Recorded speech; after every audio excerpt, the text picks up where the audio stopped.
Batalla de Críticos, una producción de Corre Cámara.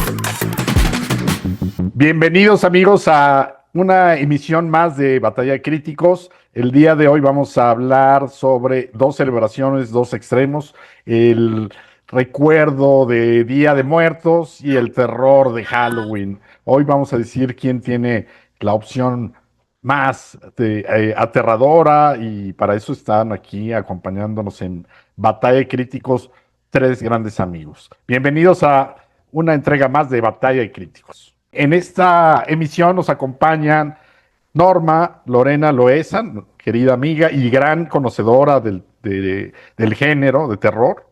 Bienvenida, Lorena. Muchísimas gracias, muy contenta nuevamente de estar acá con todos y todas ustedes. Pedro Paunero, gran amigo allá desde Tuxpan, que también es un gran conocedor del género y que nos trae distintas opciones de esas que le gusta a él, ¿no? Que nadie conoce y que son de culto, ¿no? Entonces, Pedro, qué gusto saludarte. Un gran placer, como siempre. Muchísimas gracias. Y Ali López, también querido amigo, años cubriendo el Festival de Terror de Mórbido, ¿verdad? Y otros festivales, ¿no? Entonces también tiene muchas cosas que comentar, comentarnos de estas Muchas cosas. celebraciones.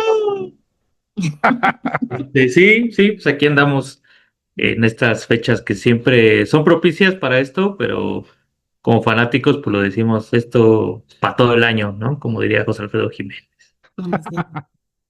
Muy bien, Ali. Pues mira, para arrancar, hay algo que veníamos platicando desde hace algunos programas. Queríamos comentar cuáles son las mejores muertes que hemos visto en pantalla, ¿no? Hay muertes que nos han impactado, que nos simbran, que nos emocionan o que nos aterran, ¿no? Y ahora, pues con este tema del Día de Muertos, de Halloween, que siempre está asociado a la muerte, pues queremos ver, que nos digan ustedes cuál es la película o la muerte, la escena de alguna muerte en el cine que los haya choqueado y que los haya trastornado de alguna manera. Así que arránquense, a ver quién empieza, Lorena. Sí, cómo no. Adelante. Pues yo me quedé mucho pensando en cuál escoger, porque efectivamente, dependiendo de la historia, pues hay muertes que son más o menos significativas. Alguna vez conversando con una tanatóloga, ella decía que cuando tú le preguntas a la gente cuándo te hiciste consciente de lo que es la muerte, la mayoría de las personas que ella le ha tocado hacerles esta pregunta contestan que cuando se muere la mamá de Bambi, ¿no? La primera vez que uno se da cuenta de que esto se acaba, de que tus papás, cuando eres niño, cuando eres niña, que tus papás, tus mamás se pueden morir, ¿no? Y el dolor que eso significa. Pero trasladándolo un poco al asunto que nos ocupa, yo tengo varias. Creo que una de las que de verdad, o sea, la película yo nada más les voy a decir que no la he podido volver a ver. Yo no soy de lágrima fácil. A mí para que algo me haga llorar tiene que ser muy duro. Pero Dancing in the Dark, cuando muere Bjork, ¿no?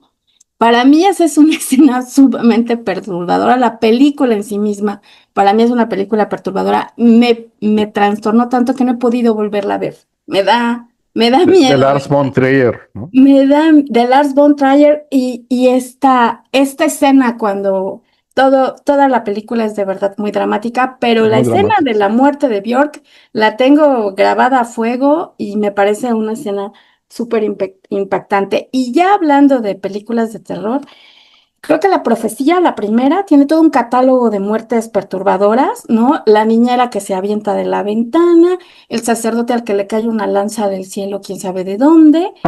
Hay que recordar que, bueno, Un pararrayos, ¿no? Es un el pararrayos. pararrayos o quién sé dónde, pero le da horrible. Y la que El me parece periodista más, decapitado. esa, porque esa lo hace consciente de que algo Sí. está pasando, ¿no? En ese momento, el personaje del embajador toma conciencia de que aquí esto ya es cosa del diablo. Esa en particular me parece sumamente aterradora.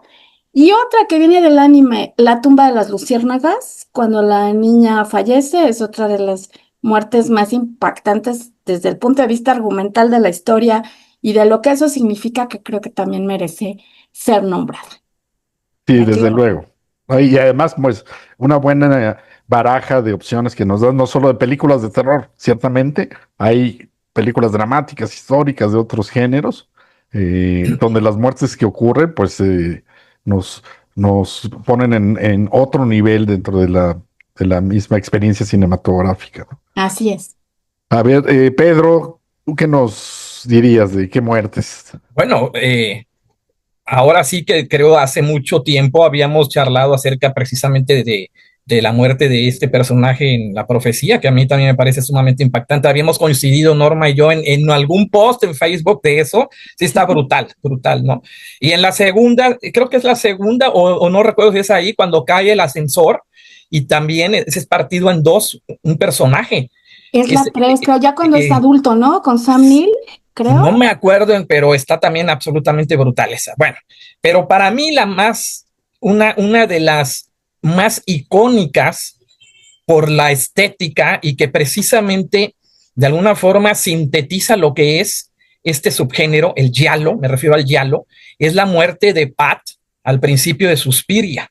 Esta muchacha que la apuñalan, la lazan, la, la jalan y entonces su cuerpo atraviesa todo una especie de cúpula de vidrio, un vitral, algo así, y queda colgada. Y bueno, esa muerte es realmente una muerte artificiosa, es una muerte estética, y precisamente eso es el giallo.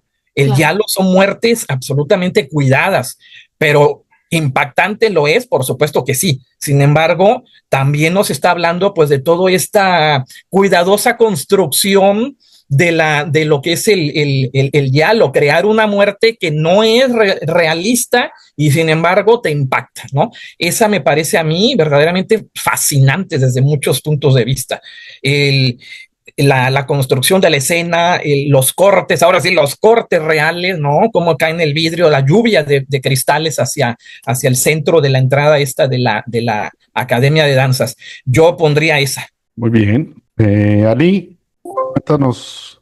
Pues yo creo que soy la excepción que confirma la regla, porque justamente a mí ahora sí que por cuestiones de la vida misma, la escena de Bambi ya me llegó demasiado tarde, entonces no me impactó en ese sentido, pero siendo niño, o sea, me impactó la muerte de la primera dama en el Día de la Independencia, ¿no? Cuando muere la esposa de Bill Pullman. Claro. Justamente es como está herida, la alcanzan a rescatar con vida, pero al final muere en el hospital. Pero lo que me impresionaba mucho de niño era como justamente esta soledad, ¿no? De la hija, de la niña, con el papá, ¿no? Cuando le dice, mami se va a ir a dormir, y él le dice, sí, ¿no? Y se quedan abrazados ahí, en un fade negro. O sea, eso a mí, la verdad, a esa edad que la vi, ¿no? La vi mucho antes de Bambi, la vi a los 5 años cuando se estrenó.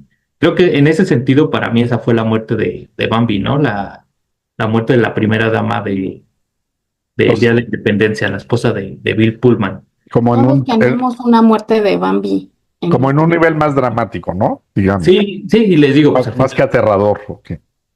dramático y en esta cuestión, tal vez pues, generacional, yo no había visto Bambi en ese momento, ¿no? A lo mejor, si lo hubiera visto, pues, hubiera causado ese efecto.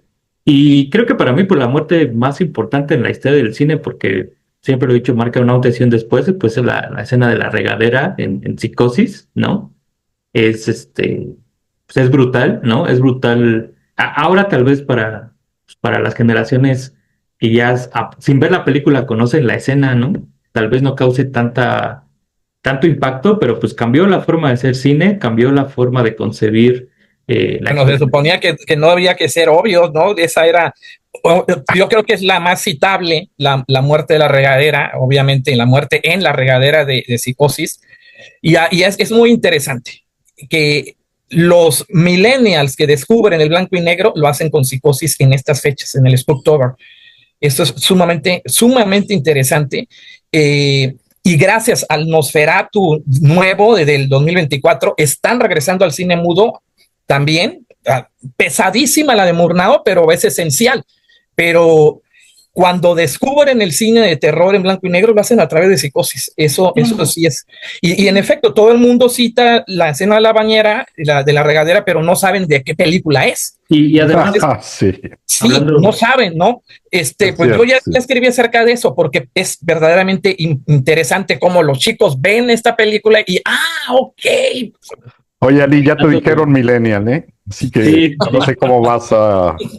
Es que es muy obvia. O sea, estoy totalmente de acuerdo del corazón, pero yo creí que habíamos de hablar de películas pues no tan obvias, ¿no? Entonces, creo que sí. ¿No? O sea, fue... Es que justo era lo que iba o sea, sí, esa escena de Psicosis es brutal, ¿no? Cambió la historia del cine, pero a mí la que más me impresiona es la muerte del detective, ¿no? Cuando llega después...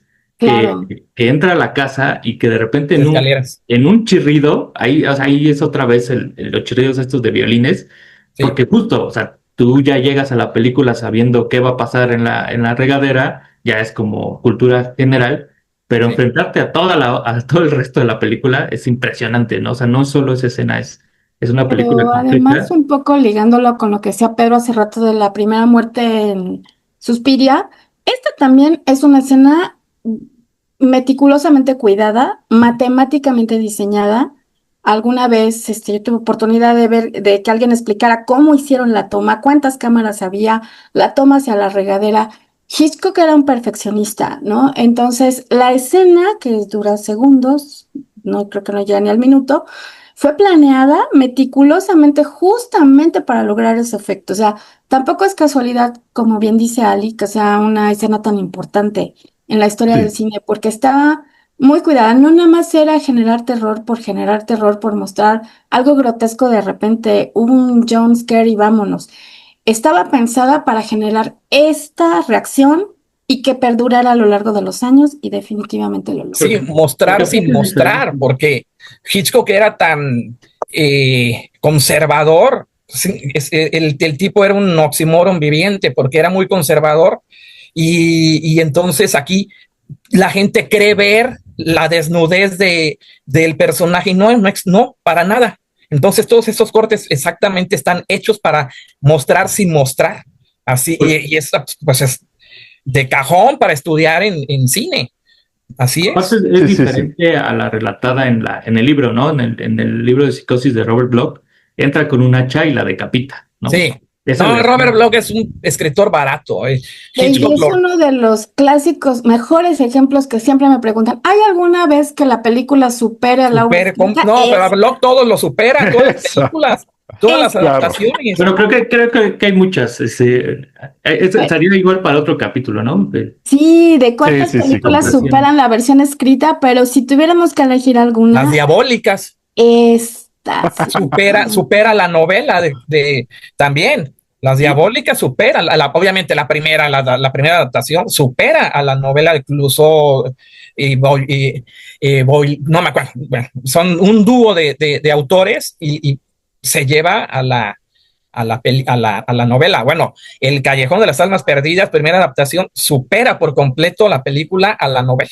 En fin, sí, hagamos un capítulo de esto, así es. Y además está llena como de muchos detalles, esa misma escena de Psicosis. Robert Bloch es sobrevalorado, música, ¿no? Bueno, no sobrevalorado, es un escritor muy barato a quien los guionistas han superado y refinado a la hora de llevar las historias. Es muy querido porque viene del círculo Lovecraft. Así es. Alumno directo de Lovecraft.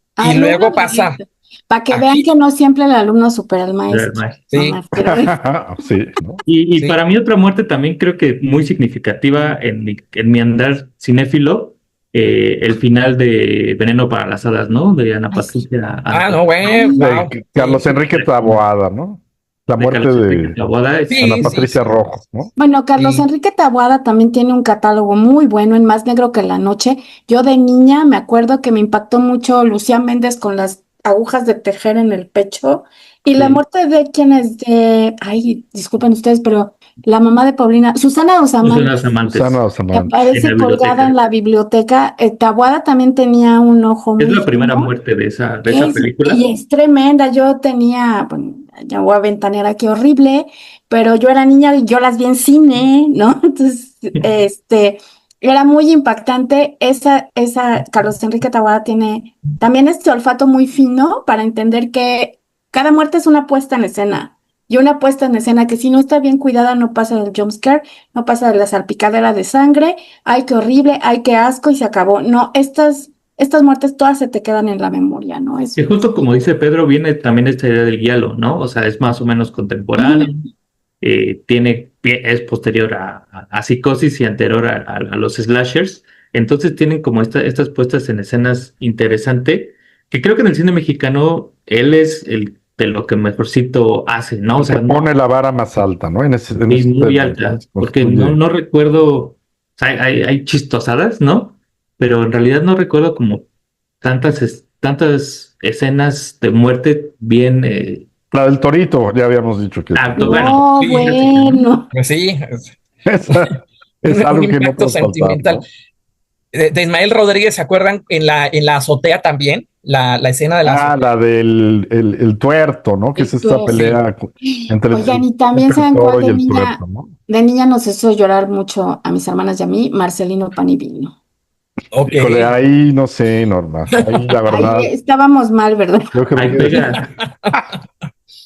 Esas otras esos cuestiones. son de los Teníamos recuerdos problemas culposos, graves, mis caray. Sí, hermanas. Ah, ¿no? hablando del paso del giallo al slasher, la escena de los dos chicos que están teniendo sexo y que son atravesados por un arpón es eh, Viernes 13, ¿no? en Viernes 13, ¿sí? Ujú. Que obviamente está tomada, todos sabemos que está tomada de Mario Baba, ¿no? Esa también está muy... Ahí se confirma una regla de oro en los slashers, ¿no? Los que se besuquean No morirán tenga primero, sexo. ¿no? Sí, Todos aquellos que se andan besuquean son los sí, primeros que se mueren. Así sí, sí, está. sí. Y esta escena lo confirma. Es una regla de oro. Así es. Oye, y digamos, ¿a ustedes qué les impacta más? Sobre todo el punto de vista de la víctima o el del victimario, porque pues hay películas donde se juega con eso, ¿no? Pensemos en Repulsión, por ejemplo, no sé si tengan Claro. en El inicio mente. de Halloween, ¿no? O sea, el inicio de Halloween por eso es tan impresionante, porque estás viendo el punto de vista del asesino, ¿no? Era algo que se exploraba de esa manera, no por primera vez, pero porque la primera vez es Peeping La Tom de cámara subjetiva, 1960. sí. Pero La mayoría están pensadas para que empatices con la víctima. La mayoría, ¿no? Pero sí La hay casos mayoría. especiales y sí Como este que dice Ali.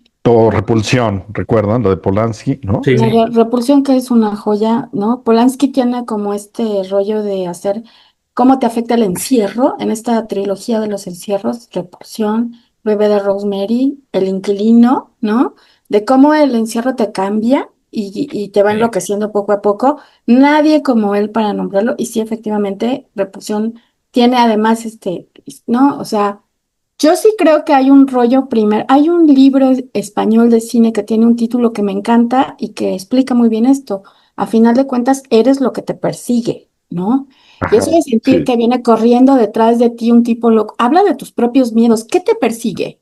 ¿A qué le tienes miedo? Y otra cosa muy importante, a qué le tienes más miedo? ¿A tener lo que te asusta detrás de ti o a lo que va a pasar cuando te alcance? ¿No? Y esa premisa es muy interesante y se desarrolla en Esa, muchas de estas películas, ¿no? pues bueno, pues esa es la premisa de estas películas de Pesadilla en la calle del infierno. Si tú enfrentas Claro. a la pesadilla, desaparece, ¿no? Ese me parece sumamente interesante cómo se llega a esa conclusión. Cuando la chica voltea, creo que es la primera, si no me equivoco, voltea y enfrenta a Freddy Krueger, desaparece. Entonces, ahí está el enfrentamiento de la bestia interior, porque esta criatura vive en los sueños, es absolutamente simbólica. La primera me parece por eso muy buena, las otras, bueno, ya le van metiendo cada onda que, bueno, pero en la primera hay incluso un laboratorio de sueños. Ahí Ujú. está la sombra, ¿no? La sombra freudiana, que el monstruo interior, muy, muy interesante por ello. pero Enfrentas a la pesadilla, ¿no? y Personificada. fíjate, siento yo que aquí justo tiene que ver con la juventud, ¿no? Con esa idea de la muerte, como lo relacionan con el sexo, con la juventud, porque al final de cuentas también poco a poco el cine también ha dando cosas peores que la muerte, ¿no? O sea, la muerte a lo mejor en cierto punto podría rescatar a algunos personajes y el slasher lo que hace es que la muerte sea pues esto, para jóvenes, pecadores y aparte de maneras, pues eso, slasher, explosivas, ¿no? Que salpiquen.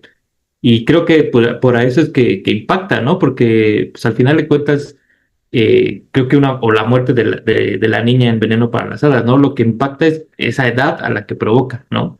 Si de repente fuera otro tipo de muerte con otro tipo de personas, pues te das cuenta que no impactaría tanto, siento yo, ¿no? Que hay destinos peores que la muerte, como en el bebé de Rosemary, ¿no? O sea, ahí el Claro. personaje no muere, ¿no? Pero tiene que enfrentarse a esos demonios. Pero ahora es mamá Sí. del demonio y eso está más peor que haber sido Sí, mamá. esto en Matrix, en la primera, en Matrix, cuando están en la nave y uno de los personajes, no recuerdo cómo se llaman, es consciente que la van a desconectar.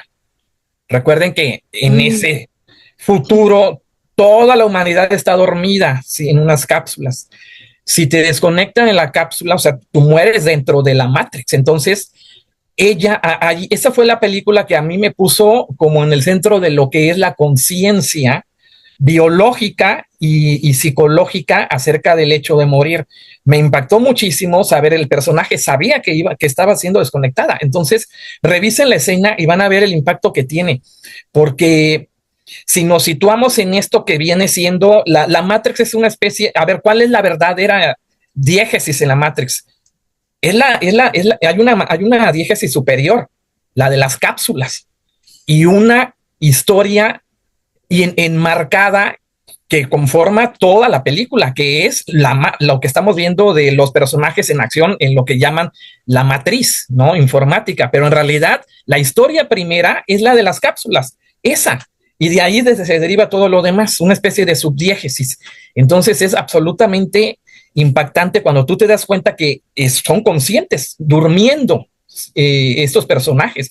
Revisen esa escena y van a ver cómo, pues, las hermanitas Wachowski dieron en el clavo allí, ¿eh? No, las hermanitas Wachowski se Increíble. aventaron ahí unos Pero postulados. también le deben mucho Claro. a Kubrick, ¿no? No, bueno, pues sí, claro. Después ya se fueron para abajo. el espacio. Después se nos desinflaron. Meteoro y esas cosas que absurdas, en fin. Oigan, ya casi acabamos este primer bloque. Yo Va a quiero morir. también recordar, creo que ya tuvimos como una buen muestrario de muertes que nos han impactado y si seguimos aquí, pues podemos ir recordando más y más. Yo recordaría, por ejemplo, antes de irnos, pues Alien, el octavo pasajero, la de 1979, la primera muerte, que es cuando sale esta criatura del pecho de uno de los tripulantes. Ay, John ¿Recuerdas? Hurt. Exactamente, ¿no? Sí, Sí, es una de las muertes más impactantes y muy bien construidas, porque además sí, a partir de ese momento ya sabemos a lo que se van a enfrentar, que es esta sí. criatura, ¿no? Todo antes de ese momento es un misterio, y sí, ya vimos los huevos y vimos cómo se le va a la cara esta criatura, ¿cómo se llama? Xenomorfo. El xenomorfo, ¿no? Pero el momento en que empieza a convulsionarse sobre la mesa del comedor y sale de su pecho este diminuto monstruo es aterrador y es de antología, ¿no? No, y Entonces, cuando estás pariendo de verdad, yo creo, todas las compañeras, amigas que nos están escuchando, híjole, yo creo que no hay quien no se acuerde. Así va a salir como en el Alien. Cuando se te mueve dentro, dices, no inventes, esto es sonar. Tiene un impacto muy brutal, ¿eh? Porque es casi un parto, ¿no? Hay algo vivo dentro de mí. No, ¿y en Y no cuáles en soy yo. Prometheus? Y no soy yo. No, ¿en cuáles en Prometheus donde ella se aplica una cesárea para sacarse el monstruo? Naomi, no es Naomi, bueno, la actriz se abre el vientre para sacarse a la criatura. Es todo un tema ahí también muy interesante de cómo En, das en la, luz. en la tercera me parece una muerte, bueno, muy Naomi poética. Rapace. Exacto, ella. Naomi Rapace. Ella se abre, se hace una cesárea para sacarse al monstruo y yo no creo que nadie que haya parido alguna vez no le truje, no le estremezcan las entrañas ver semejante cosa. A mí me parece una escena poética la de la tercera, la del planeta prisión, cuando a Newt, a la niña, que está muerta en la cápsula y la arrojan a los hornos y va cayendo. Eso es poesía de la Sí, sí, es increíble tristísima, visualmente. ¿no? La escena, bastante triste, pero es poética a la vez. Muy bien, bueno, pues estamos en Batalla de Críticos. Vamos a una pausa y regresamos para el segundo bloque. Estás escuchando Batalla de Críticos. Regresamos. Ya estamos de regreso acá a la nueva emisión de Batalla de Críticos que estamos dedicando al Día de Muertos y a Halloween. Nos acompañan Ali López, Lorena Loesa, Pedro Paunero y yo soy Hugo Lara. Y vamos a continuar ahora pues, con un tema que viene mucho a cuento con las fechas próximas de Día de Muertos y Halloween. Y aquí pues es un poco que cada uno de ustedes nos diga cuál película o cuáles películas les gustaría que pusieran en su ofrenda, si viniera el caso, ¿no? Díganos en qué estarían pensando y también para saber y el público conozca sus preferencias necrófilas. A ver, empecemos ahora con Ali. Ali, adelante. Pues mira, yo lo estuve pensando, porque aparte justo cuando estuvimos proponiendo estos temas, pues me puse a pensar, ¿no? Y en el momento de que mandaste la escaleta, porque ustedes, aunque ustedes no lo crean, este programa sí tiene una escaleta, este, que dijiste algo pues, que te represente, ¿no? O sea, y justo fue lo que dije, pues sí, ¿no? O sea, tendría que ser algo que... Porque digo, yo sí vendría por guayabas, la verdad, a mí sí me gustan mucho las guayabas, entonces yo sí vendría por guayabas, pero entonces tendría que ser algo así, ¿no? Algo que me represente, pero algo que también valga la pena. O sea, ¿habría guayabas en tu ofrenda? Ajá, Sí. habría guayabas, y aparte yo creo que del crepúsculo al amanecer de Robert Rodríguez. O sea, creo que esa Wow. sería la película que me representaría, que engloba como muchas de las cosas que me gustan del cine y que aparte pues sí valdría la pena dejar de estar de fiesta ahí con Luis Buñuel y con Hitchcock, ¿no? Y decirles, o sea, aguántenme porque acá me pusieron mi ofrenda. Creo que esa Pero, película. ¿qué elementos son los que te gustan de esa película? O sea, Híjole, pues en primer lugar, cuando la vi por primera vez allá en los 90, pues me abrió completamente lo que es el cine, ¿no? O sea, salir justo de las películas infantiles, ¿no? De Disney o de las películas familiares, de repente para mí fue como que se podía ver mucho tipo de cine, hay mucho tipo de cine y me encantó esta idea de varias historias, ¿no? Que empieza con la historia de los ladrones y luego se convierte como en una historia de secuestro y luego acaba siendo una historia de vampiros. Se me hizo... exacto, sí, cuéntale un poco al público que no la ha visto, pues de qué se trata, ¿no? Ok, bueno, pues es un par de ladrones, ¿no? George Clooney y Quentin Tarantino, que tienen que huir, tienen que cruzar la frontera hacia México para buscar a un socio que les va a ayudar a ocultarse después de un gran atraco. Por azares del destino, terminan secuestrando a una familia que está presidida por un ex párroco, ¿no? Ex pastor, que ponen a prueba su fe, ¿no? Todo este tipo de cosas. Terminan en un bar, en el Titty Twister, y pasan la noche tratando de sobrevivir a un ataque de vampiros. Esta escena famosa de Salma Hayek bailando con una boa Sí, constrictor. Uy, no, esa es sí, Está épica. es de antología, ¿no? Su Claro. mejor actuación, si me permite decir, en Hollywood y no Y hago casi ni habló. ni Y casi ni habla. habló. Y miren que saludos a Salma si nos está escuchando. Saludos. La otra vez me Saludos, escribió, me dijo que Salmita, le no gusta está mucho. contra ti, pero esa es su mejor escena, su Sí, participación más grandiosa, se ve como diosa. sí, Es de verdad una Y escena. además muy de acuerdo. sexy, ¿no? Y Bueno, ella Tarantino en su escribió toda la película momento. alrededor de esta escena, ¿no? Y justo se puso en el personaje al Total. que Salma Hayek le baila, ¿no? Entonces, Sí. pero sí, para mí es la película que creo que además mejor me ejemplificaría, ¿no? Como con esta idea de lo absurdo y de lo gore, pero pues también de lo mítico, ¿no? Sucede en México. Y allí están todas las claves del cine de Robert Rodríguez. Allí y en Spy Kids, ¿no? Digamos, ¿no? Pero sobre todo aquí, ¿no? Sobre todo Creo que aquí. sí es una película, pues, de las fundamentales de la filmografía de este cineasta tejano. Lorena, ¿tú qué nos Híjole, traes para la ofrenda del Día de Muertos? fíjate que cuando a Para uno tu le hacen estas ofrenda. preguntas, cuando uno le hacen estas preguntas, uno se quiere adornar mucho, ¿no? Ay, no, pues Cinema Paradiso, ¿no? Es lo que mejor me representan. Yo tenía pensadas, dije, bueno, primero que nada, El silencio de los inocentes. Creo que sí o sí tendría que estar en una prenda mía. Es una película que me gusta muchísimo.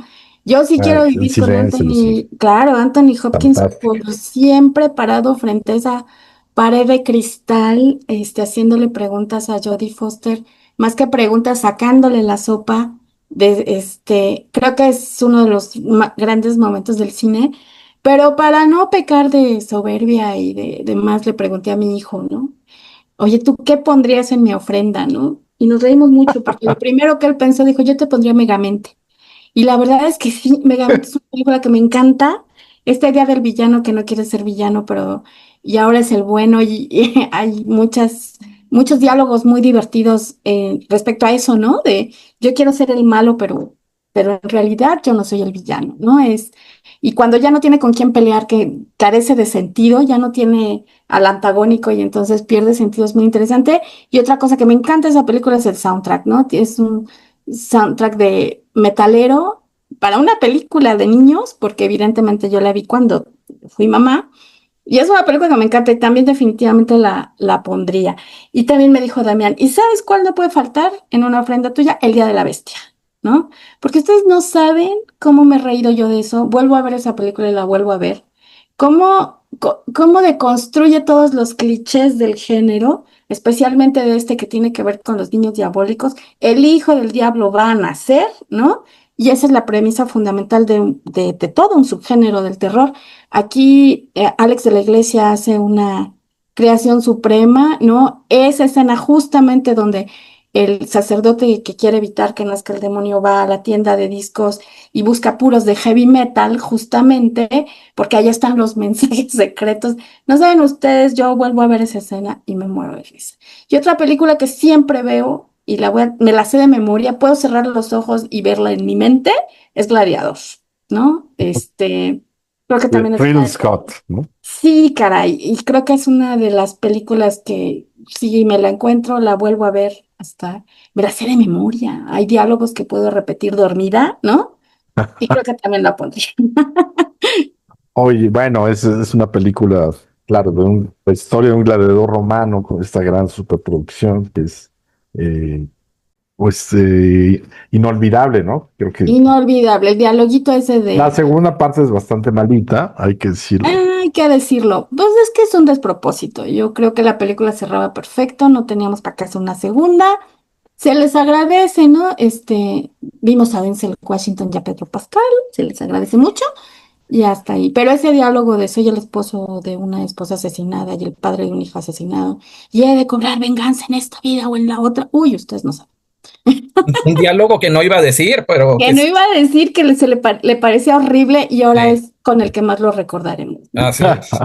Oye, y este dueto actoral que hacen Russell Crowe, Joaquin Phoenix también, pues Joaquín Phoenix ahí despega en realidad su carrera. Yo me acuerdo que MTV, que son premios que otorgan, ahora sí que la chaviza, lo eligió ese año como el mejor villano del cine.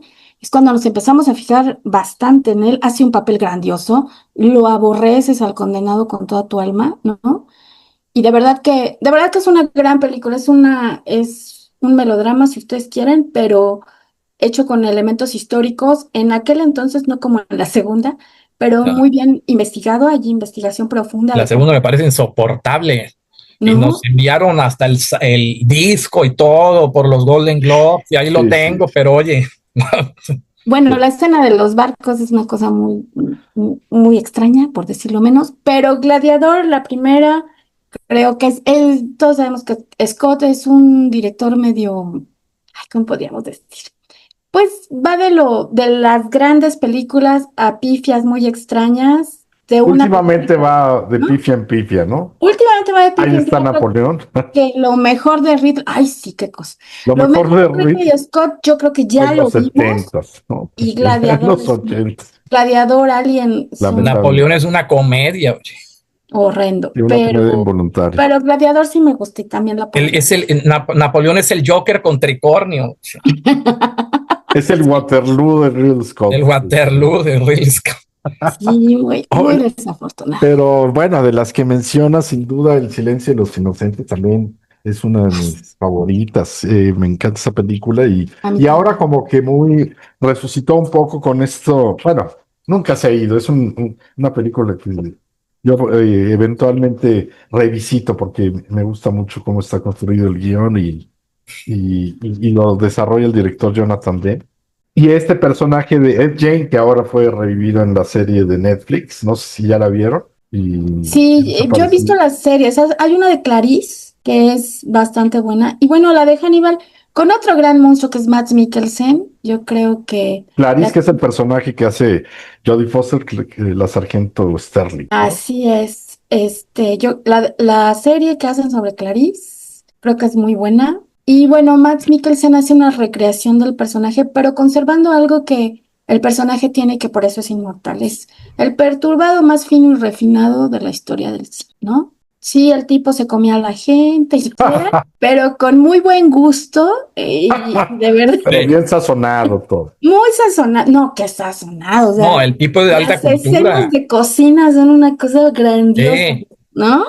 Sí, Oigan, y también está el documental sobre Cool Lazarus, que habla pues de también esa escena de Goodbye Horses, ¿no? Que es una parte Que es un fundamental de la película y del que pues, es el silencio, único éxito, ¿no? De Cool Lazarus. Y está este documental estrenado este año en el Cineteca, que relata pues por qué esta mujer nunca pudo triunfar, ¿no? A pesar de tener muy buenos materiales para hit. De hecho, en Spotify está el soundtrack de este documental que trae todas las otras grabaciones de Cool Lazarus y que realmente te preguntas, bueno, ¿cómo es que no triunfó? No Y despegó. pues, narra su encuentro con Jonathan Demme, que también dirigió el Stop Making Sense de los Talking Heads, que también anduvo por ahí en el cine en estas fechas.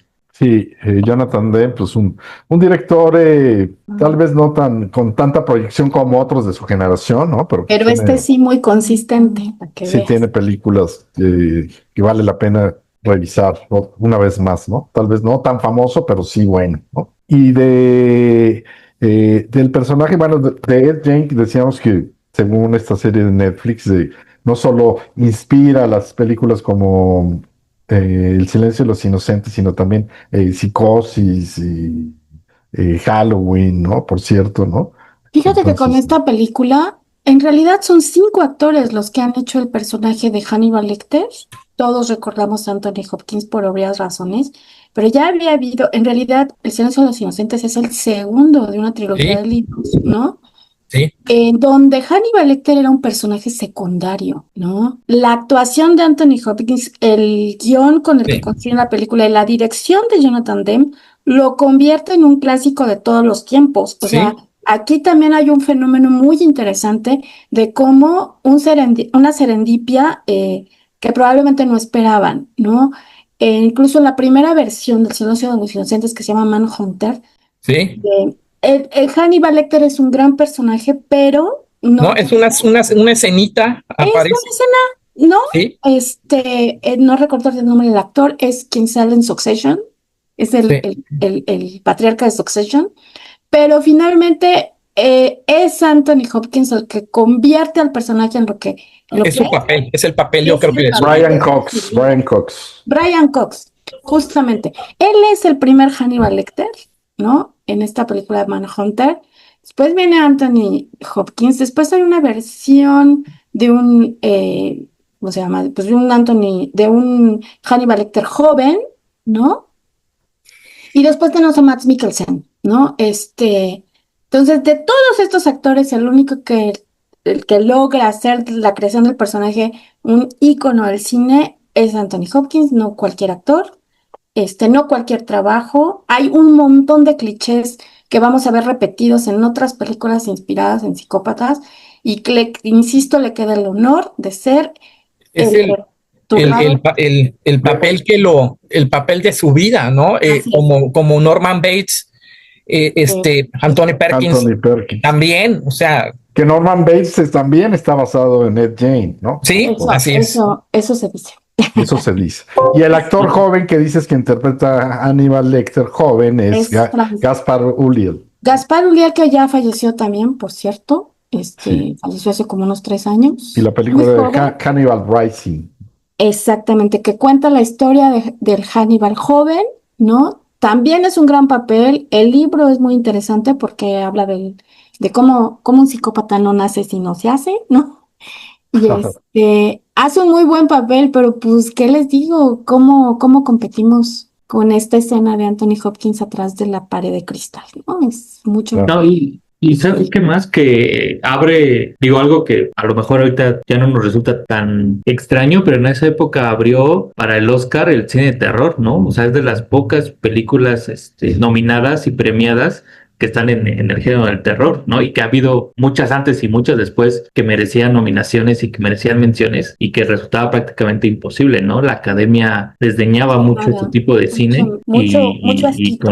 con El silencio de los inocentes, pues no les queda otra más que abrir la puerta al Oscar, porque era Sí, impresionante. sí. Y además, bueno, además de la caja, la cámara de cristal en la que está Hannibal Lecter, pues este cubrebocas que trae, pues justo en la boca, ¿no? Sí, Sí. para contener sus mordeduras, ¿no?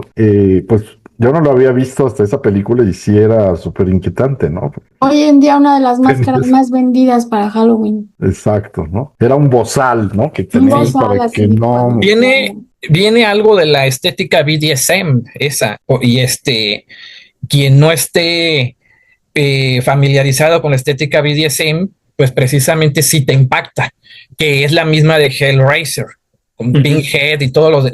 Es la estética BDSM llevada al cine de terror, es decir, tal parece que te están diciendo que todos quienes están dentro del movimiento, pues son unos monstruos, ¿no? Pero bueno, pues es que sí es impactante, de eso se trata también, es muy parafernálico, muy teatral este asunto. Así Pues es. por esas razones, yo sí quiero pasar la eternidad con esa película. Esas son para la ofrenda de Norma. Ahora, pues Pedro, yo creo que pues, te pusieron muy alta la vara. Esperamos Bueno, que nos para mí, sorprendas con... bueno, hablando de psicópatas, la película para mí, Bueno, no, de las que tú te llevarías a tu ofrenda. sí, por supuesto, es Maniac de William Lustig. ¿Por qué? Película sórdida donde las haya, película absolutamente sucia, filmada de una manera conscientemente amateur. ¿Por qué esta? Porque yo tenía 7 años cuando me dejaron entrar al cine a ver una película que no era para niños y nos llevó una prima mayor que mi hermana y que yo y mi prima iba pues a verse con el novio y a besuquearse con el novio y todo y no le ponía atención a la pantalla, pero yo sí quedé impactado porque la gente se salía del cine y yo, aparte de ver la pantalla, estaba viendo la reacción del público. Esa película fue la que me convirtió a mí en crítico de cine. Esa fue la película que a los 7 años de edad me dijo, mira el poder que tiene eso que estás viendo allí en la pantalla. Y la muerte de Tom Savini, cuando este Maniac viene, se arroja sobre el coche, Tom Savini interpreta un personaje que solamente es nombrado en los títulos finales como Disco Boy y está él besándose también con una chica y llega el maníaco, sube al auto y le da con una escopeta en la cara y le revienta el cráneo. Tom Savini venía de Vietnam, era un veterano de Vietnam, por lo tanto sabía perfectamente cómo era el impacto de una bala en la cabeza de un soldado. Entonces él hace estos efectos especiales y bueno, de ahí su gran alumno es Greg Nicotero y los dos son amigos de George Romero para pues todas las películas de zombies, ¿no? Pero esa película pues fue para mí la que me abre sin saber que me iba a convertir en crítico de cine, por supuesto, pero cuando veo para atrás me parece que esa es la más importante en cuanto a impacto que tuvo en mi carrera, ¿no? Otra que yo pondría es completamente aparte de esto, en un extremo es lo Pero que acuérdense vendrá. que estas son las de la ofrenda y luego vamos a ir de las de terror. Bueno, Que sí, bueno, ok. se pueden mezclar, Sí, sí, ¿no? no, claro, claro, claro. Otra que yo pediría que me pusieran en la ofrenda sería Lo que vendrá de William Cameron Menzies.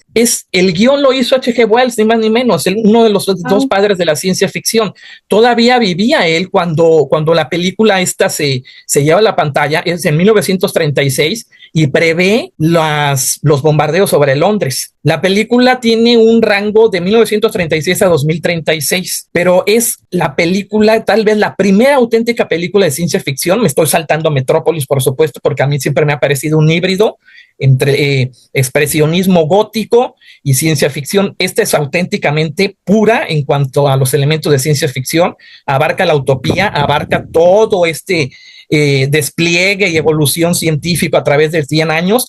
Se presenta la primera escena de zombies de la historia, zombies no caribeños, ni tampoco los zombies de Romero, pero son zombies. La enfermedad errante es una plaga que ataca a todos los supervivientes después de una catástrofe, pues esta guerra mundial a la que se ven inmersos el mundo, y comienzan a errar por el mundo, la enfermedad errante que acaba todavía más con los supervivientes.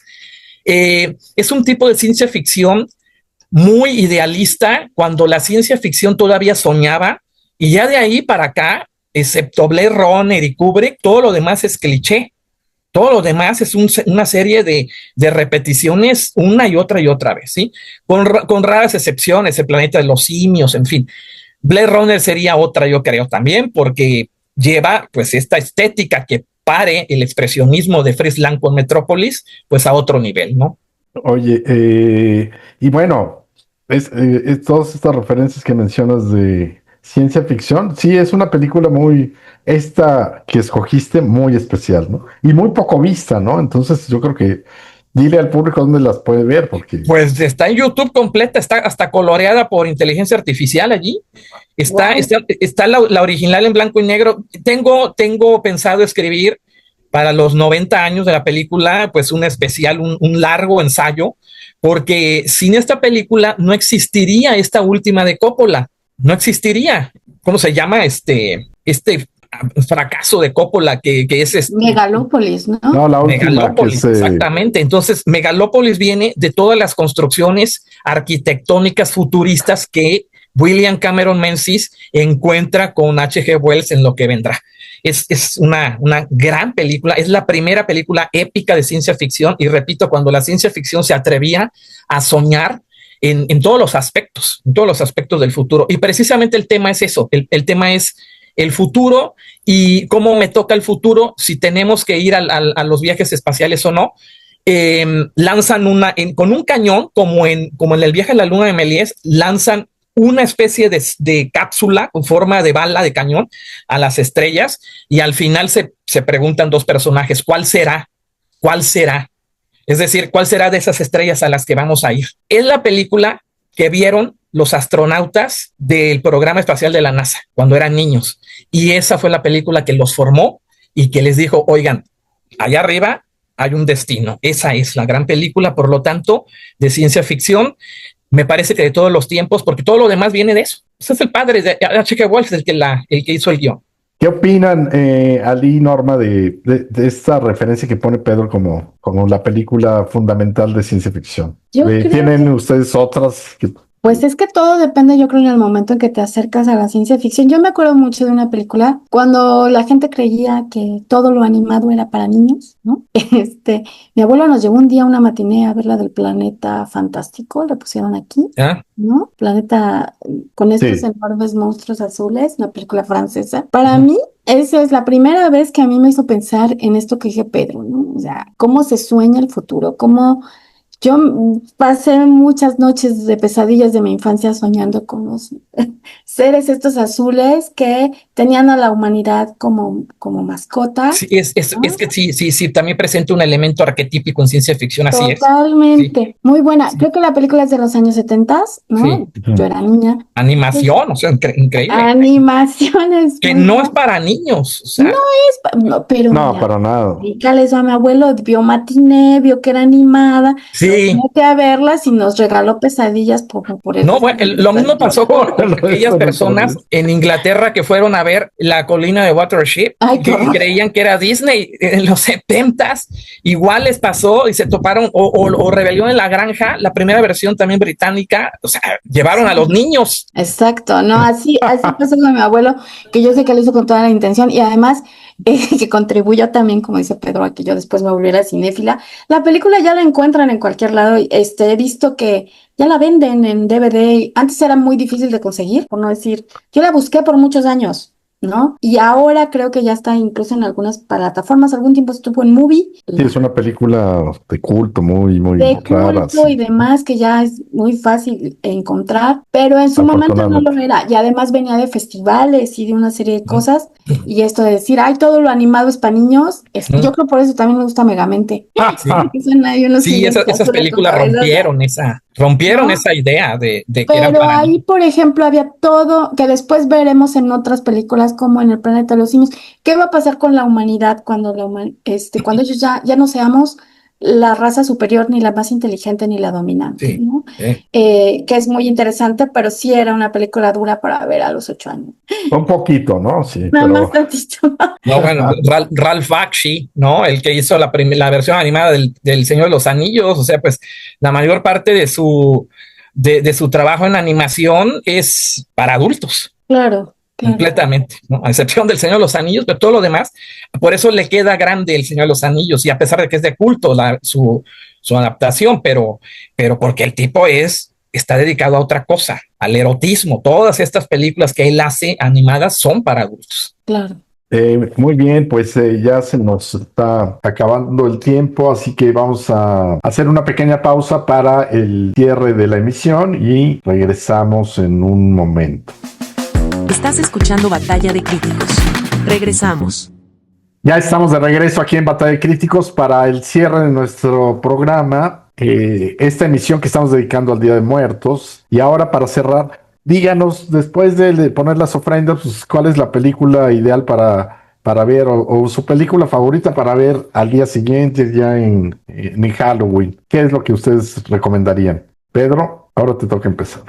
Bien, pues yo tengo dos opciones bastante obvias. El hombre de mimbre me parece absolutamente maravillosa. Es eso que luego llamaron el folk horror, o sea, cuando ni siquiera tenía una etiqueta, ya existía el hombre de mimbre. Y hace pareja con esta otra película que es Sangre en la garra de Satán, también, que es de un director que viene de la televisión, pero hace Sangre en la garra de Satán con una escena de desnudo frontal de la actriz principal, que es una chica menor de edad. Y el hombre de mimbre, por supuesto, pues verdaderamente bebe en la antropología. Parece el guionista, el director han leído ayer James Fraser y La rama dorada, ¿no? Oye, ubícanos un poco del hombre de mimbre, de qué época y qué más. El hombre de mimbre es de Robin Hardy, es de 1970 y algo, no recuerdo exactamente, es de los 70s.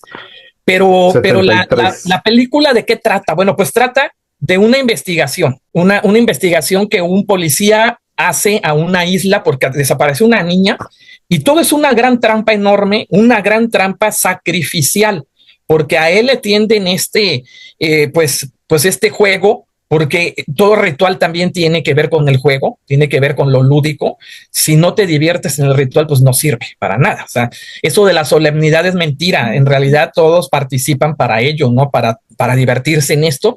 Entonces, todo un pueblo, toda la isla le tiende esta trampa a este sujeto.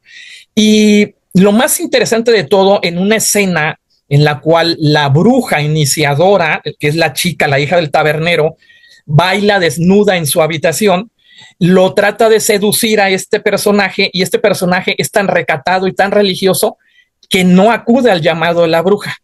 Ese acudir al llamado de la bruja le hubiera podido salvar la vida, porque el tipo es virgen y por lo tanto es propicio a ser sacrificado. Esa escena es extraordinaria y hay que ver la película cómo gira precisamente a través de esa escena clave. El tipo pudo haberse salvado de no ser, porque su religión le impedía ir a acostarse con esta chica. Entonces, el hombre de mimbre es superior incluso a todo el folk horror que conocemos hoy. y todas estas etiquetas como el terror elevado y todo ello, en realidad es una etiqueta, ¿no? Para vender a 24, pero es para mí es una etiqueta más, pero el hombre de mimbre es esencial. Otra obvia, que me parece bastante obvia, pero es la mejor quizás de todas las películas de Mansiones Encantadas, es precisamente la Mansión Encantada de Robert Wise. Escena clave donde uno de los personajes está en la oscuridad agarrando la mano de su amiga, y cuando viene la luz no hay nadie. Ella está tomando la mano a nada, pero ella sentía que tenía la mano agarrada de alguien, ¿no? Esencial también esta de Robert Wise, es sumamente refinada en cuanto a todo, fotografía, iluminación, etcétera. Y una menos obvia, que creo que hay que ver, hay que revisar para estas fechas, es Picnic en Hanging Rock, de Peter Weir, una película australiana de la música de George Zamfir. ¿De qué se trata? George Zamfir, uno de los mejores, quizás el mejor flautista de flauta de pan de la historia. La flauta de pan aquí suena absolutamente ultraterrena, y de eso se trata Picnic en Hanging Rock. Una escuela para niñas hacen un picnic en este lugar que se llama precisamente Hanging Rock, las rocas colgantes, y desaparecen entre los recovecos de la montaña, y regresa solamente una de ellas absolutamente impactada por algo, pero no dice qué sucedió, por qué se las llevaron y nada de ello, ¿no? Entonces allí parece que estamos nosotros viendo, si leemos la película, y la flauta de pan pues es fundamental para la misma, es que hay algo pánico, algo que te remite a los dioses griegos más oscuros, al dios Pan en este caso, ¿sí? Entonces el dios Pan, como buen sátiro, se lleva a las niñas. Bueno, así hay que leer a la película, me parece, ¿no? Muy bien, Pedro, pues magníficas opciones. Ya tenemos unas buenas películas que nos comparte Pedro para ver estos días. Norma, dinos, ¿cuáles son esas películas de terror que nos recomiendas para este Halloween 2025? Pues yo tengo casi un ritual para estas fechas en donde me gusta ver las películas fundacionales de los subgéneros del terror, ¿no? Y aquí, por ejemplo, no podemos dejar de ver El Exorcista. Para mí, desde mi punto de vista, la película más aterradora de todos los tiempos. Yo, de verdad, mi hijo, por ejemplo, tenemos aquí una discusión donde dice que no es tanto que sea la película más aterradora, sino que quienes la vimos en su momento la miramos con nostalgia, ¿no? Esa emoción que ahorita comentaba Pedro, que yo sentí la primera vez que vi esto y dije, esto es absolutamente terrorífico, va a ser muy difícil que otra película lo supere. Pero la verdad de las cosas es que El Exorcista sigue siendo una película muy aterradora, porque ponía al mal en la sala de tu casa, ¿no? Aquí no hay castillos, aquí es el terror puro y duro. Y además, como... Oye, ¿y la has visto recientemente? Digamos, se me mantiene... yo la veo como unas 2 veces al año. Me gusta mucho. Pues para el público que no lo ha visto, diles Me brevemente gusta de qué se muchísimo, trata. porque finalmente se trata de la posesión de una niña, ¿no? 12 años tiene Regan, que Linda Blair, en el papel que la consagra, el que será más recordado en su carrera, si no es que el único, ¿no? Que recordamos de ella. ¿Y dónde está el exorcista, no? También sale ella, ¿no? Y entonces de repente tiene ahí comportamientos extraños. Es muy interesante porque la película también está construida, no todo el tiempo es una atmósfera terrorífica. Hay una parte donde quieren encontrar la razón científica, ¿no? Y eso va a dar lugar, incluso dentro del cine, a otros subgéneros, ¿no? Que puede explicar la ciencia de estos fenómenos sobrenaturales. La película fija Oye, pero también es todos los terrorífico. clichés. ¿Mandé? También es terrorífico, ¿no? O sea, también enfrentarse a todos estos aditamentos médicos y ver a la niña.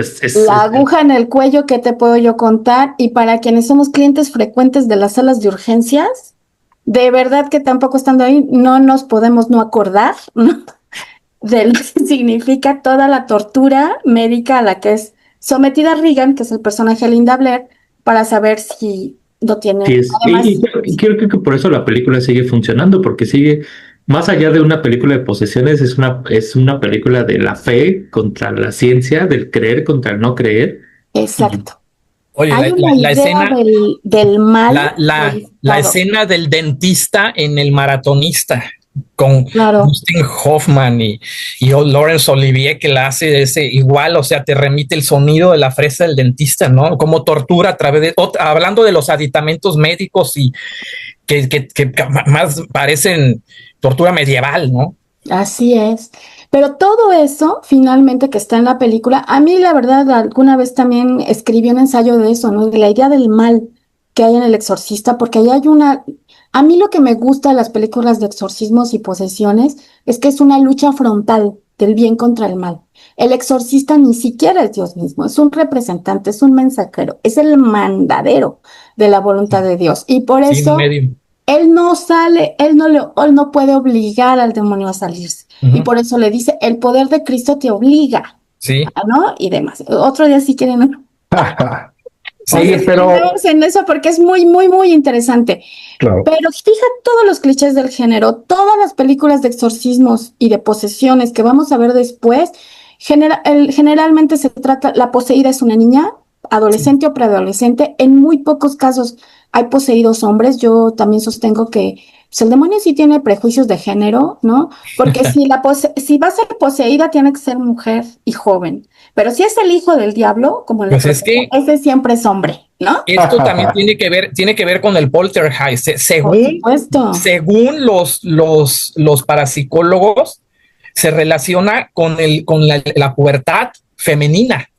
Así es. Así. Entonces, Con la tanto el histeria poltergeist como la famosa, posesión, sí, que es la explicación sobrenatural de la histeria famosa, y sí hay sí, a mí un prejuicio de género, eso lo así vamos a es. ver hasta el infinito. El exorcista es un sacerdote con conflictos de fe que se pregunta seriamente si este es su papel en la vida, y el encuentro definitivo con el demonio lo hace creer más en Dios. Y por ahí también hay toda una lectura de lo que significó esta película en un momento en el cual pues la gente ya era en general en todo el mundo ya muy descreída y muy apartada de la iglesia y de las tradiciones religiosas. Y esta película también tiene el enorme efecto de decir, híjole, no, ¿será que el diablo sí existe y que está entre nosotros? Es una película interesantísima por La película muchísimas a la que le razones. debe mucho la Iglesia Católica. Pues se cuenta una leyenda de que fueron Billy Fredkin y a hablar al Vaticano, porque han de ustedes de saber, ¿verdad? Que los sacerdotes que aparecen, el último que le da la extrema unción a Damien Carras, ¿no? Cuando cae de la escalera, es un sacerdote verdadero. Y el sacerdote que da el permiso para hacer el exorcismo es otro sacerdote verdadero. El Vaticano dio permiso para que aparecieran en la película. Y cuando van a pedir el permiso, es yo, ¿cómo voy a andar mandando sacerdotes a una película del diablo? Friedkin muy acertadamente le dice, Dios gana. ¿Sí? Y eso es lo que convence a la Iglesia Católica incluso a promover la película, ¿no? Porque de Sí, alguna manera sirvió mucho. si Por te das muchas cuenta, razones es una película fantástica sí, y el sigue mismo siendo muy mensaje actual. conservador de los slashers, Ah, porque claro. realmente, o sea, eso es lo más interesante de todo, de que el terror nos está dando eso, ¿no? No, nunca es revolucionario, bueno, sí lo es, pero quiero decir, el mensaje de fondo Es una no es metáfora, rebelde, claro. Es una es metáfora de conservador, ¿no? es vaya su conservador. Oye, camino del y bien. tú que, Norma, que has hablado con tu hijo que tiene 20 años o por ahí, eh, ¿ese efecto le sigue causando, se repite con él o ciertamente es generacional? O sea, es solo para aquellos que la vimos más o menos por esa época. Yo no, porque yo era muy niño. Hoy la vi. No, no, sí, La vi yo la vi en después. cine, yo no la vi en cine hasta que cumplió 20 años y la pusieron en cine. Fíjate, pero no sé si el público actual de jóvenes de ahora que han visto todo ya, todo el terror, destripados, desmembrados, eh, Esta también es satánico, para en el fin. Spooktober, también la ven, es una de las preferidas. ¿Verdad? Sí, Sí. esta y Psicosis, sí. Es que Fíjate que justo creo que va por eso, o sea, ya, tal vez el efecto visual ya no es tan impresionante, ¿no? O sea, la escena cuando Regan gira la cabeza o el Help Me en las costillas, a mí eso siempre me ha impresionado.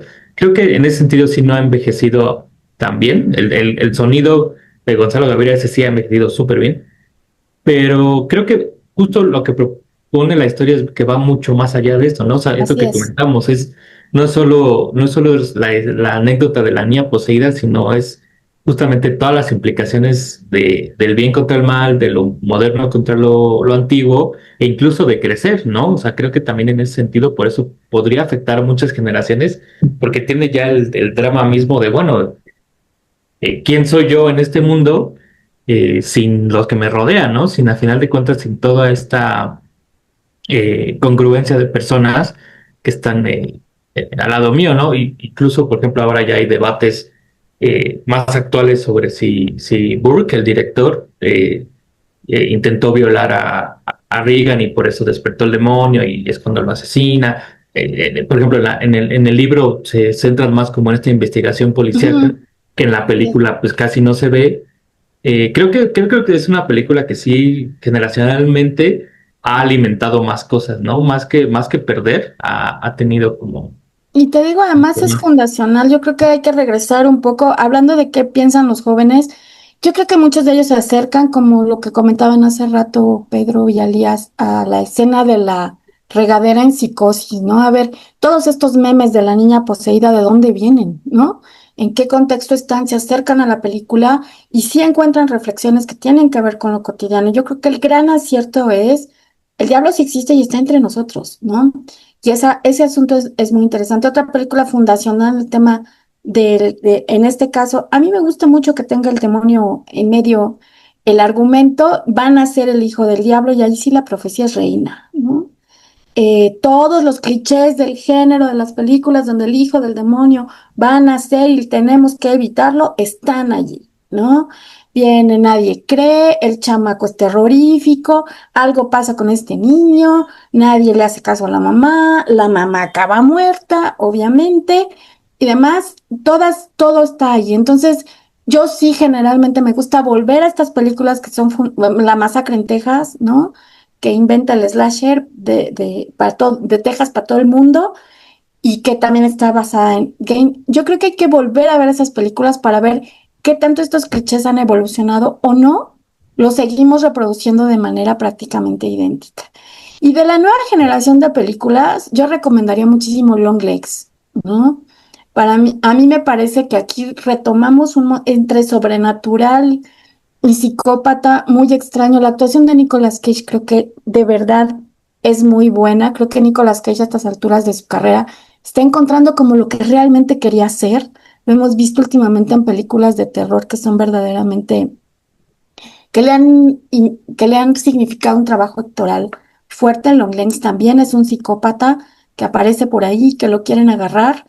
Creo que tiene 10 minutos de escena y son suficientes para ser terroríficos, ¿no? Con Oz Perkins, dirigida por Oz Perkins, que es ni más ni menos que el heredero de Anthony Perkins, ni más ni menos que el mismísimo Norman Bates. Es una película, Oz Perkins creo que está haciendo cosas muy interesantes, creo que es nuestro nuevo Master Horror, ¿no? Y esta es una muestra, y también la recomendaría. Y si les da por la nostalgia, yo les voy a contar la primera película de terror que me acuerdo haber visto, también de niña, en el Canal 7 y que se llamaba, bueno, aquí le pusieron Una cita con el diablo, pero se llama The Curse of Demon. Es una película de 1958. Y yo me acuerdo de la escena final donde se ve el diablo sobre un tren, ¿no? Aparece una figura del diablo De mis enorme, gigante, preferidas. que me Genial. aterrorizó por años, ¿no? La película por Sí, ahí anda en Tubi, creo, y en sí. YouTube por ahí debe estar. No se la La pierdan. noche del demonio. La Noche del Demonio, le han puesto varios nombres, Sí, pero no se la pierdan porque la verdad, este es otro buen ejemplo de películas, fíjense, la película es del wow. 58, de blanco y El negro. papelito al final, ya no spoileo más, pero bueno, El papelito al final que no envejece mal. sí. O sea, hoy la podemos pensar con efectos mucho mejores, pero aún así la película es grandiosa. ¿De qué Sí, Hay todo año? un ambiente, el director es Jacques Tourneur. es Jack Turner, sí. Ujú. Es un- Que también hace cosas como Cat People, ¿no? Sí, Es una gran película. Es un director muy interesante, pero esta yo me acuerdo haberla visto de niña, me pareció grandiosa y ahí yo francamente me enamoré del terror, porque esa sensación de ya no quiero ver, pero tengo que saber en qué acaba, creo que es lo que nos tiene a muchos amantes del terror siguiendo este tipo de películas nos siguen dando ganas de verla. Bueno, Tornado, yo caminé con un zombie, creo que Y es de yo él. caminé con un zombie, Sí. exacto, Wow. más de Cat People. Entonces, un gran director. Es una La de sus primera películas- película del gótico tropical. Aunque Así es. los colombianos dicen que inventaron el término este, no, Zombie. ya existía. I Walk with a Zombie es gótico tropical. Ya escribí para Corre Cámara de eso. Antes del gótico tropical es esa. Entonces, Tornado es, Turner. que hay Sí, que sí, volver a ver. Y esta película sí, en sí, se vean general, este. Sí. gran cinta, gran película. Esta, para que vean, también la vi con mi hijo y dice, es que esta película está muy bien hecha. Le digo, pues sí, no, que sea en blanco y negro no quiere decir que sea rudimentaria, ¿no? Está también muy bien planeada, un diseño de producción muy bueno. Todo el ambiente es limpio, todo el ambiente es como muy etéreo. Es un profesor que está buscando pruebas, está investigando fenómenos paranormales y llega ahí con una secta extraña que invoca al demonio y demás, ¿no? Entonces, la recomiendo muchísimo. Si ya la encuentran, yo creo que en YouTube, en Tubi, hay que recordar que ya tienen derechos de autor universales, entonces ya la pueden encontrar en muchos otros lados. Y otra que seguramente quienes pertenecen a la generación X y nos están escuchando recordarán, la famosísima película Trilogía del Terror que pasaban aquí en viernes. Los viernes pasaban películas de terror, creo que en el canal 5 o 7, no me acuerdo bien. Pero es mundialmente conocida como la del canibalito. Muy mal puesto el nombre, Sí, porque el tipo no era un Sí. caníbal, era un mini guerrero sí, muñequito. Cindy, algo así, sí, sí, sí, un algo guerrero. así. Sí. Y es la clásica, La figura está carísima, yo la quiero comprar, está carísima. aterrorizó a toda mi generación, a cualquiera que le Yo digan sí la la del vi, cómo no, canibalito, claro. que era Que del le quitaban terror del la mundo. cadena y se soltaba. Bueno. Sí. La clásica premisa de que a alguien le dice no hagas tal cosa, va y la hace, desobedeciendo, ¿verdad? Y tenemos al rato un caos perfecto. También la deben encontrar por allí en YouTube Sí, o en este nuevo canal ruso que tiene un montón de películas hasta subtituladas en español. Ahí debe estar, Trilogía del Terror se llama, y sí, sí son está. 3 historias protagonizadas por la misma actriz, ¿no? Y pues es bueno regresar al origen, ¿no? Sí vean lo Muy nuevo, bien, pero hay que regresar al origen. muy bien, Norma. Y ahora, pues, muy buenas recomendaciones. Ali, pues ya casi cerramos. Dinos cuáles son las tuyas para este día de Y Halloween.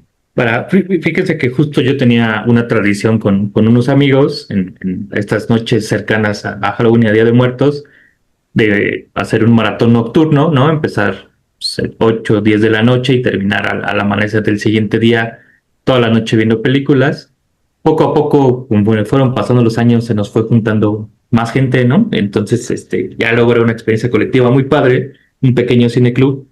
Y pues siempre yo tenía como una especie de curaduría, ¿no? Como empezar con algo como informativo, luego irnos como con algo como clásico, luego ya en la madrugada algo chistosón, pues para que no se duerman, ¿no? Luego ya en la madrugada profunda, por así decirlo, algo super gore y luego una película para el amanecer, ¿no? Para el cierre. Entonces, pensando en esta lógica, y estas serían más o menos las películas que recomendaría.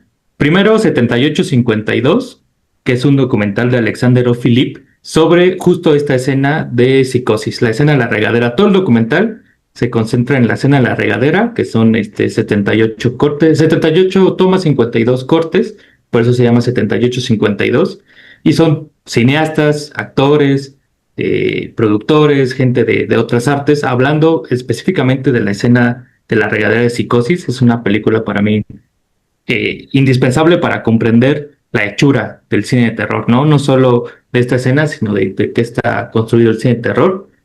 Después les recomendaría Esta noche poseeré tu cadáver de Cedo Caizao o Joe Coffey, ¿no?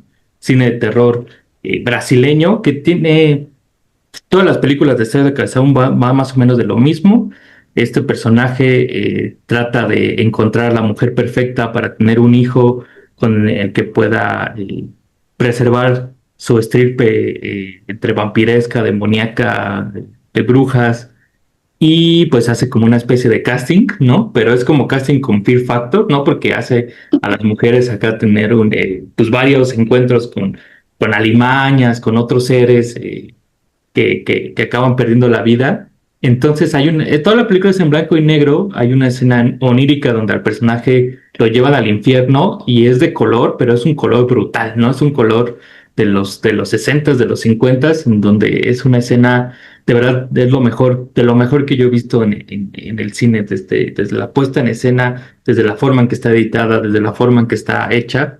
Para mí, esta película No, es delirante el tipo. Para dirigir es absolutamente delirante. Esa creo que es la máxima, ¿no? Su representación se dio a conocer en el mundo con esa película. Sí, güey, sí, güey, está la primerita fue la de Esta noche tomaré tu alma, ¿no? Pero Ajá. de esta noche poseeré tu cadáver, pues es la mejor, sí, justamente, que lo lleva a ser conocido en todo el mundo. Después, pues como para que vayan más o menos despertando, les recomendaría Dimensiones Ocultas, ¿no? Una película mexicana de los hermanos Galindo, pero grabada en inglés y luego redoblada al español, en donde pueden ver a un Roberto Palazuelos muy joven, ¿no? En donde pueden No, ver a Raúl Araiza muy jovencito también. eso ya es suficiente para infundir terror. Y esta película es alcanzar una estrella, conoce Viernes 13, ¿no? O sea, es como si de repente, o sea, olvídense de La Hora Marcada y Sí, olvídense no, de no, Maleficio, ¿no? Esta película realmente es Televisa haciendo slash. Es una más, película. más o menos que Vacaciones del Terror, ¿no? Es que justo, o sea, Vacaciones del Terror de los hermanos Galindo creo que es como la que alcanzó la fama, pero para mí esta película es la mejor, Dimensiones Ocultas, Ok. o Don't Panic. Pues yo recuerdo una con Margarito que le hacen un Muñecos. cliente. Ay, Herencia sí. maldita, ¿no? Es que ese es el punto, por eso nadie nos toma en serio cuando decimos que nos gustan las películas de terror. Y filmar en la Casa del Lago, ¿no? Claro, porque son Ah, películas la que ha casa. visto la gente, Con ¿no? 2 sillas ahí. Sí, es una joya. Pero Y esta de Palazuelos sí hay que verla, de ¿no? Don't Ya Panic la o recomienda. Dimensiones Ocultas, está en YouTube. Después ya en madrugada profunda, ya que se fueron a dormir los más jóvenes y le pueden entrar al gore extremo, Grotesque, una película coreana, en donde un psicópata, como suelen ser las personas que secuestra a una pareja que estaba apenas empezando a salir, apenas estaba conociendo, escucha que ella le dice a él, pues yo haría todo por ti, todo por tu amor, soy capaz de soportar cualquier cosa, y entonces le dice, sí, pues vamos a ponerlo a prueba. Y los tortura de las formas, es torture porn de verdad, de la mejor calidad. Hay formas de tortura escandalosas y donde pone a prueba el amor, ¿no? Entonces es una película romántica también, eso es lo interesante, que es una película gore, es una película romántica, fabulosa para ver en la madrugada, y ya para pues ir cerrando, ir quitando la ofrenda, ir saliendo por los tamales y el atole en la madrugada. La película que yo siempre escojo al amanecer, pues es El Amanecer de los Muertos Vivientes, ¿no? La original Wow. de George Romero, ubicada en un centro comercial, en donde justamente ahí creo que para mí es la mejor película de Romero, la mejor película de zombies de Romero, y Sí. donde pues está este choque justamente entre... Lamentablemente, El Amanecer de los Muertos o Zombie, El Amanecer de los Muertos, la segunda, ha envejecido, pero sí, sí es la mejor, La Noche de los Muertos Vivientes, pues, y sienta muchos de los clichés o sea, Romero se inventó el género, Así es. ni más ni menos, o sea, rompe con el zombie caribeño y se inventa ¿quién se inventa un género para el cine? O sea, por favor, el tipo es sumamente importante. Ya está The Walking Dead y todo, ¿no? Pero Romero tiene ahí va haciendo, va evolucionando él solo y va descubriendo su invención a lo largo del tiempo, ¿no? Sí, totalmente de acuerdo. Sí. O sea, Muy bien, pues ya se nos acabó el tiempo, ¿no? Fue muy buenas recomendaciones, prepárense ya para el Día de Muertos, para Halloween. Yo recordaría, para cerrar también esta parte, una película muy divertida que me gusta mucho, El Varón del Terror, y que ustedes Charles Urueta. han disfrutado mucho. La película de Charles Urueta es del 61, por ahí. El Varón del Terror sería mi recomendación. Y pues vámonos preparando ya a montar las ofrendas y preparar los disfraces para el Halloween. Y nos vemos aquí en otra emisión en la próxima emisión de Batalla de Críticos. Muchas gracias, Norma Lorena Loesa, Pedro Paunero, Ali López. Muchas gracias. Yo soy Hugo Lara y nos vemos y nos escuchamos en el próximo podcast. Un placer. Hasta pronto. Batalla de Críticos. Con Norma Lorena Loesa, Ali López, Pedro Paunero y Hugo Lara. Una producción de Corre Cámara.